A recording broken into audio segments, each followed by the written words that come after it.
Kundanthadam Priyadarshini Janasree ഹുബ്ബുള്ളയിലെ Karnataka state യൂണിവേഴ്സിറ്റിയിൽ നിന്നും BA LLB പരീക്ഷയിൽ ഒന്നാം റാങ്കോടെ ഉന്നത വിജയം കരസ്ഥമാക്കിയ അൽഫോൺസ ജോർജിനെ അനുമോദിച്ചു. ചടങ്ങിൽ NS കുട്ടപ്പൻ സ്വാഗതം ആശംസിച്ചു. ജനശ്രീ സുസ്ഥിര വികസന മിഷൻ ചെറുപുഴ മണ്ഡലം chairman MK Balachandran master, convener VV Damodaran, treasurer Naseema Kasim എന്നിവർ അഭിനന്ദനം അറിയിച്ച് സംസാരിച്ചു. ചെറുപുഴയിലെ തെക്കേ വയലിൽ ജോർജ്, ഷാൻറ്റി ദമ്പതികളുടെ 3 മക്കളിൽ ഇളയ കുട്ടിയാണ് അൽഫോൺസ ജോർജ്. പഠനത്തിൽ ഉന്നത വിജയം കൈവരിച്ച അൽഫോൺസ ഒരു കൊച്ചു ഗായിക കൂടി. രീതിയിൽ കർണാടക ലോ കോളേജിൻ്റെ ഫസ്റ്റ് റാങ്കോട് കൂടി പാസ്സായി വന്ന നമ്മളെ പുത്രിയെ നമ്മൾ അങ്ങേയറ്റം അഭിനന്ദിക്കാനും ആശീർവദിക്കുന്നതിനും വേണ്ടിയാണ് നമ്മളെല്ലാം അവിടെ കൂടിയിരിക്കുന്നത്. അതിനാൽ അതിന് ആ സാഹചര്യം ഒരുക്കി തന്ന അതിൻ്റെ മാതാപിതാക്കളെയും ഹർദമായി നമ്മൾ സ്വാഗതം ചെയ്യുകയാണ്, അവരെ സ്തുതിക്കുകയാണ്. കാരണം ഇങ്ങനെയുള്ള രീതിയിൽ ഇനിയുള്ള ആൾക്കാരും തൻ്റെ കുട്ടികളെ പഠിപ്പിക്കുക, പഠിച്ച് ഉന്നതിയിൽ എത്തിക്കുക, വിദ്യാധനം സർവ്വധനാൽ പ്രധാനം എന്നാണ് പറയാറുള്ളത്. അതുകൊണ്ട് കള്ളന്മാർ കൊണ്ടുപോകാത്ത ഒരൊറ്റ സമ്പാദ്യം വിദ്യയാണ്. ആ വിദ്യ അങ്ങേയറ്റം പരിപോഷിപ്പിക്കാനും അതിന് ഉന്നതിയിലേക്ക് ഉയർച്ച കിട്ടുവാനും ജഗദീശ്വരനോട് പ്രാർത്ഥിച്ചുകൊണ്ട് ഞാൻ എൻ്റെ വാക്കുകൾ നിർത്തുന്നു. നമസ്കാരം. നമ്മുടെ ഏറെ സന്തോഷത്തോടു കൂടിയാണ് ഞങ്ങൾ ഇന്ന് ഇവിടെ എത്തിയിരിക്കുന്നത്. കാരണം കുട്ടപ്പൻ പലപ്പോഴും പറയാറുണ്ട്, ഇങ്ങനെ ഒരു ജനശ്രീ ഉണ്ട്, അത് പുനർജീവിപ്പിച്ചിട്ടുണ്ട്. അപ്പോൾ അത് നിങ്ങൾ എപ്പോഴെങ്കിലും സമയം കിട്ടുമ്പോൾ അങ്ങോട്ട് വരണമെന്ന് ഞങ്ങളോട് പറഞ്ഞിരുന്നു. ഏതായാലും അതിൻ്റെ ഒരു അസുലഭ സന്ദർഭം ഇവിടെ ലഭിച്ചിരിക്കുകയാണ്. നമുക്കറിയാം, നമ്മുടെ ജനശ്രീയെക്കുറിച്ച് ഞാൻ നിങ്ങളോട് കൂടുതൽ സംസാരിക്കേണ്ടതായിട്ടില്ല. ജനശ്രീ എന്ന് പറഞ്ഞാൽ അത് സർക്കാരിൻ്റെ ഒരു താഴെക്കിടയിലുള്ള ഒരു സംഘടനയൊന്നും അല്ല, നിങ്ങൾക്കറിയാമത്. ഇപ്പോൾ ഒരുപാട് ആനുകൂല്യങ്ങൾ കിട്ടുന്ന കുടുംബശ്രീയെ പോലെയുള്ള ഒരുപാട് സർക്കാർ മേഖലയിൽ പ്രവർത്തിക്കുന്ന സംഘങ്ങളുണ്ട്. ജനശ്രീ എന്ന് പറഞ്ഞാൽ സ്വയം സഹകരണ സംഘം എന്ന് തന്നെ പറയാം. ഒരു സ്വയം എല്ലാവരും ചില്ലറ കാശെടുത്തുകൊണ്ട് ഒരു മിനി ബാങ്ക് പോലെ. അതിനെക്കുറിച്ച് നിങ്ങൾക്ക് കൂടുതലായി സംസാരിക്കേണ്ട ആവശ്യമില്ല. പക്ഷെ നമുക്ക് എന്താണ് ഇന്ന് നമ്മുടെ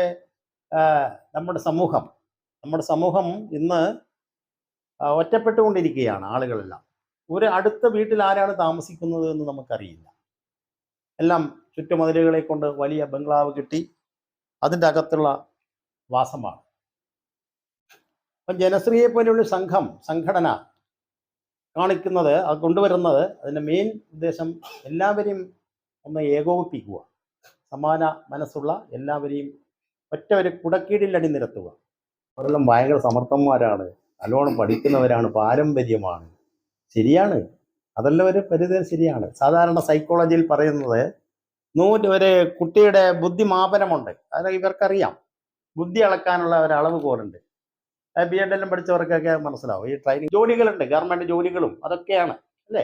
അപ്പോൾ അതിൽ 1-2 കാര്യങ്ങൾ ഇവരുടെ ശ്രദ്ധയിലേക്ക് ഞാൻ പെടുത്തുകയാണ്. ഞാൻ ഒരു അധ്യാപകൻ എന്ന നിലയിൽ എൻ്റെ ബുദ്ധി മാത്രം നന്നായ പോരാ, EQ ഉണ്ടായിരുന്നു. EQ എന്ന emotional caution.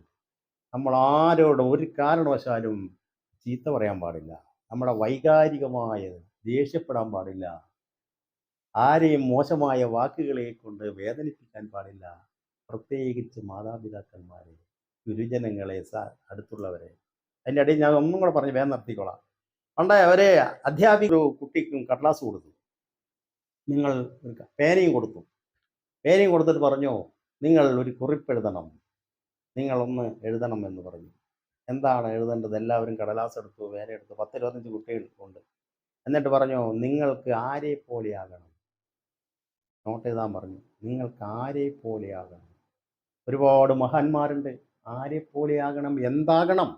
ഡോക്ടറാവണോ, engineer ആവണോ, വക്കീലാവണോ, അധ്യാപകനാവണോ, police inspector ആവണോ, collector ആവണോ? അതെല്ലാം അതിൽ കുറിക്കാൻ പറഞ്ഞു. അതിൻ്റെ കൂടെ പറഞ്ഞു, നിങ്ങൾക്ക് ആരെ പോലെയാകണം. പല ആളുകളും നല്ല എനിക്ക് ഗാന്ധിയെ പോലെയാകണം, എനിക്ക് മറ്റേ വലിയ ആളുകളെല്ലാം പേര് പറഞ്ഞു എഴുതി എനിക്ക്. പക്ഷെ അതിൽ ഒരു കുട്ടി മാത്രം പറഞ്ഞു, എനിക്ക് എൻ്റെ അമ്മയെ പോലെയാകണം, എനിക്കെൻ്റെ അമ്മയെ പോലെയാകണം. കാരണം അമ്മയാണ്, മാതാപിതാക്കന്മാരാണ് ഈ സ്ഥാനത്ത് എത്തിച്ചിരിക്കുന്നത്.